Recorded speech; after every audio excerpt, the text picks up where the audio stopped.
Hello everyone, आज हम discuss करेंगे कोड फोर्सेस राउंड 150 का प्रॉब्लम भी कीप इट ब्यूटीफुल। तो इस प्रॉब्लम में दिया था कि एरे और उसकी ब्यूटीफुल चीज को एक्सप्लेन किया था कि what is beautiful in this array. It is beautiful कि अगर आप शुरू के कोई एलिमेंट्स लो और उसको लास्ट में अपेंड कर दो और उसके बाद भी ये एरे सॉर्टेड रहे, then it's a beautiful array. This is all the definition and this is written formally कि A1 से ए के ब्यूटीफुल कब होगा कि आपने कोई ए के से ए आई वाला पार्ट आगे शिफ्ट कर दिया, ए आई प्लस वन ए का माइनस वन ऐसा रहा और बाकी का एज इट इज इसके आगे अपेंड कर दिया। So it's a sorted array, तो ब्यूटीफुल रहेगा। और उन्होंने बताया कि ब्यूटीफुल एरे कौन कौन सी है।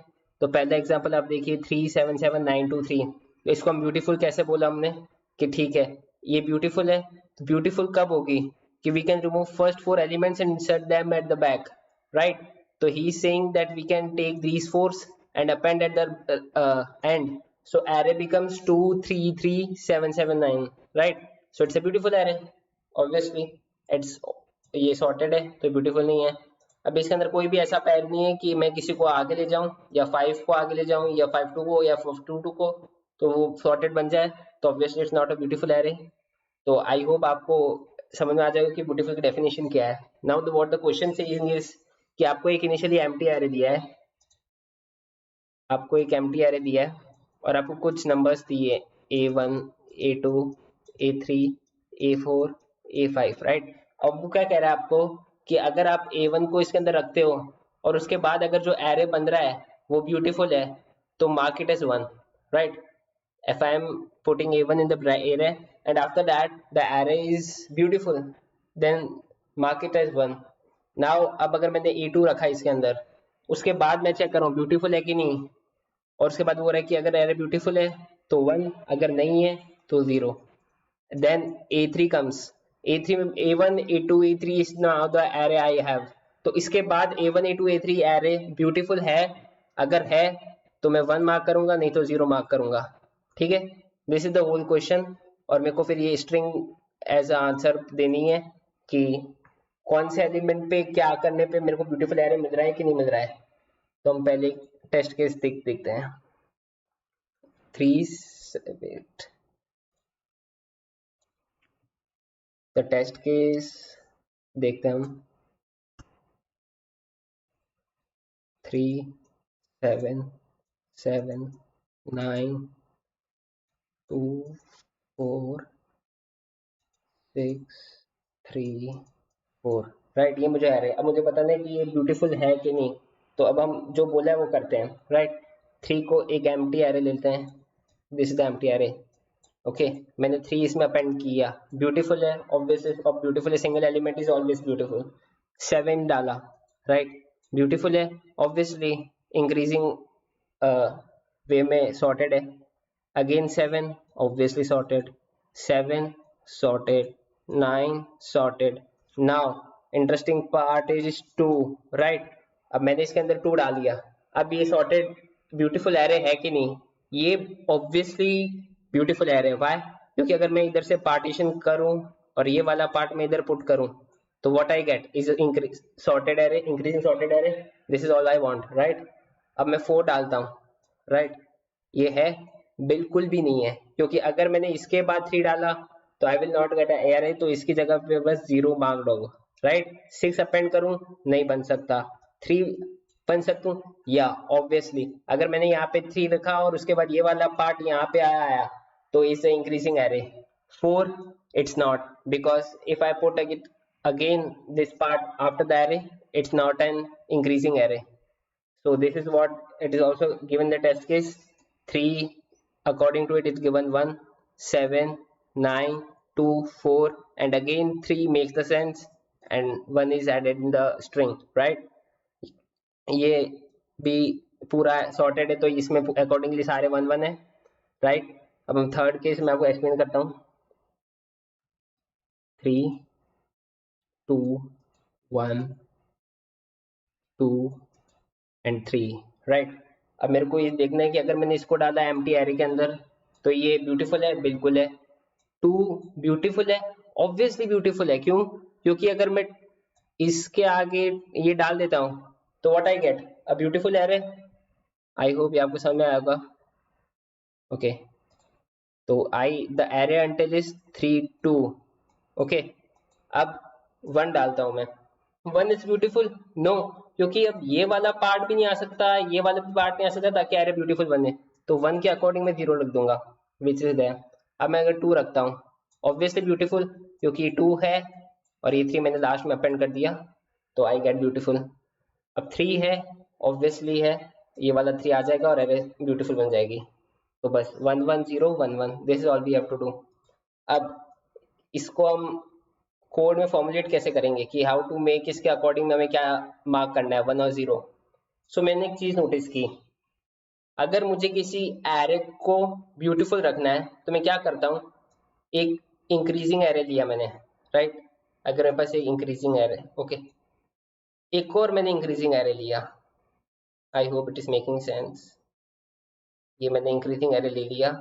अगर मैं ये वाला पार्ट, जो पीछे का ये वाला पार्ट है, इसको यहाँ पे ज्वाइन करूँ, राइट, तो क्या बनता है, ये बना, इस पार्ट को पीछे ज्वाइन किया, it formulating an increasing array. I hope आप एनालॉजी समझ पा रहे होगे मैं क्या कह रहा हूँ, कि एक एरे यहाँ से ऐसे इंक्रीज हुई, ठीक है, फिर दूसरी एरे यहाँ से इंक्रीज हुई, मैं कुछ नहीं कर रहा, मैं जो इसकी टेल है इसको उठा के इधर चिपका रहा हूँ, राइट, तो मेरे पास एक इंक्रीजिंग एरे बन गई। आई होप आपको समझ में आ रहा है। और इसके जवाब में मुझे एक इंक्रीजिंग एरे मिल गई, क्योंकि अगर मैं किसी पार्ट को पीछे ऐड कर रहा हूँ तो यही कुछ हो रहा है, तभी मेरे को इंक्रीजिंग एरे मिल रही है। आई होप आप ये एनालॉजी समझ गए कि मेरे को क्या करना है, ये जो नंबर रहे हैं, राइट।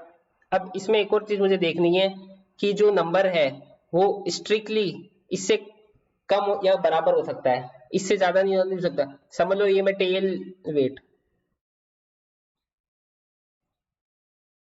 ये टेल मैंने यहाँ से बनाई, तो इसको मैं ज्वाइन नहीं कर पाऊंगा, राइट, क्योंकि ये हमेशा इसे नीचे लाया करेगा, तो I can never join that point. But in this scenario ये पॉइंट इसके बराबर है या इससे छोटा है, राइट, तो मैं इसको ज्वाइन कर सकता हूँ। आई होप आप मेरी एनालिसिस समझ रहे होगे मैं क्या चाहता हूँ, कि एक पार्ट इंक्रीजिंग है, दूसरा पार्ट भी इंक्रीजिंग है, तो मैं पहला पार्ट जो इंक्रीजिंग है उसको एंड में ज्वाइन कर रहा हूँ, ठीक है। ये वाला जो पार्ट है इसको मैं इधर आके ज्वाइन कर रहा हूँ, तो मेरे पास एरे बन रहा है। बस अब हमें यही करना है, we have to find first increasing part, ठीक है। उसके बाद जो जो एलिमेंट्स आ रहे हैं, अगर एक बार भी डिक्रीज हो, आई एम नॉट सेइंग पहली बार ही डिक्रीज हुई और उसके बाद मैंने ये एलिमेंट लिया, मार्क कर दिया, अब मैंने उसके थ्रू इंक्रीजिंग एलिमेंट मार्क किए, उसके अकॉर्डिंग इंक्रीजिंग एलिमेंट, पहले फर्स्ट एलिमेंट के अकॉर्डिंग मैंने इंक्रीजिंग एलिमेंट मार्क किए, इंक्रीजिंग हो रहा है, okay, I will mark all elements which will be increase. जैसे ही फर्स्ट टाइम डिक्रीज हुआ मैंने वो एलिमेंट मार्क कर दिया और उसके अकॉर्डिंग जो इंक्रीजिंग एलिमेंट है उनको मार्क कर दिया, और I will get the answer always. So आप इसमें देखो 3 से लेके 7 9 ये मैंने सारे मार्क कर दिए, जैसे फर्स्ट टाइम डिक्रीज हुआ विच इज 2, मैंने कहा ओके नाउ इट्स डिक्रीज, अब मैं इसके अकॉर्डिंग मार्क करूंगा। आई होप आप समझ रहे होगे, ये जो 2 है इसके अकॉर्डिंग मैं सारे मार्क करूंगा इंक्रीजिंग, तो 2 के according increasing 2 obviously, then 4 obviously, then no, I have to take care of the fact कि मैं 6 नहीं ले सकता ना, सॉरी मैं 4 भी नहीं ले सकता, क्यों, क्योंकि ये सारे इससे बड़े हो गए, राइट। मैं जो ज्वाइन कहां से करूंगा, मैं इस टेल से ज्वाइन करूंगा, मेरे को ये जो पॉइंट है, जैसे जो ये वाला पॉइंट है 2, ये मेरे को इसी की रेंज में चाहिए, इन दोनों के रेंज में। थोड़ा और मैं क्लियर बनाता हूँ आपको समझ में आएगा, वेट, मैं कह रहा हूँ मैंने एक इंक्रीजिंग बनाया, फिर मैंने वापस इंक्रीजिंग बनाया और मैंने इन दोनों को ज्वाइन कर दिया, राइट। मेरे को ज्वाइन करते टाइम ये याद रखना है कि जो पॉइंट है इसकी रेंज इन दोनों की इससे कम होनी चाहिए, इसका स्टार्टिंग जो पॉइंट है, समझ लो पॉइंट एक्स है, तो ये एक्स से कम ही होना चाहिए, एक्स या एक्स से बराबर, तभी तो मैं आगे ज्वाइन करके इसको कंटिन्यूस बना पाऊंगा। आई होप आप समझ पा रहे होंगे, राइट। तो 2 को मैंने किया, अब 2 3 से तो ऑब्वियसली ज्यादा नहीं मार्क करूंगा, नहीं मार्क करूंगा, लेकिन 3 बराबर है तो इसको मैं मार्क कर दूंगा।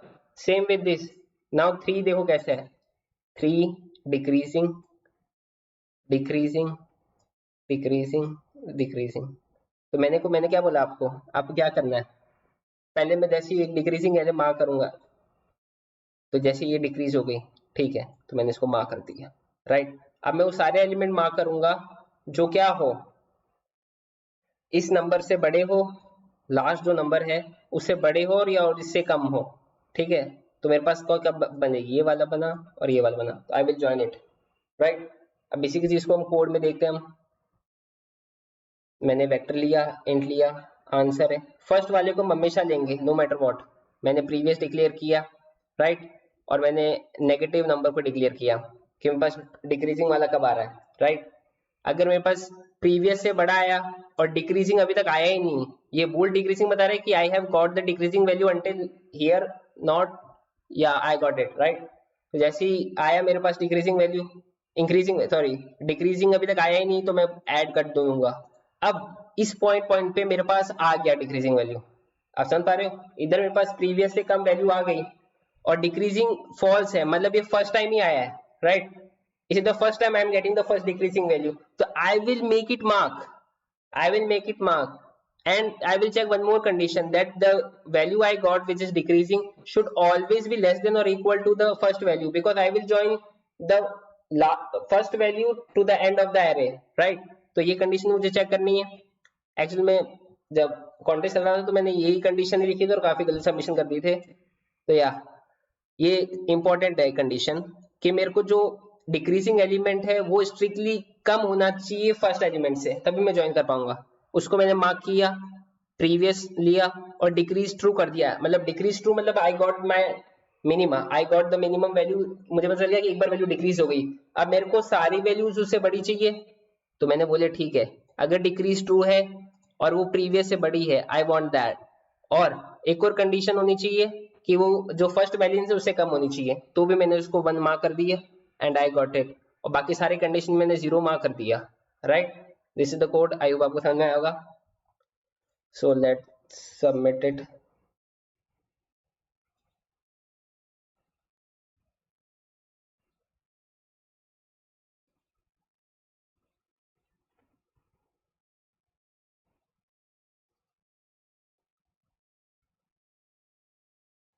सो या इट्स एक्सेप्टेड, कोई डाउट हो तो प्लीज कमेंट में लिख दीजिएगा, थैंक यू।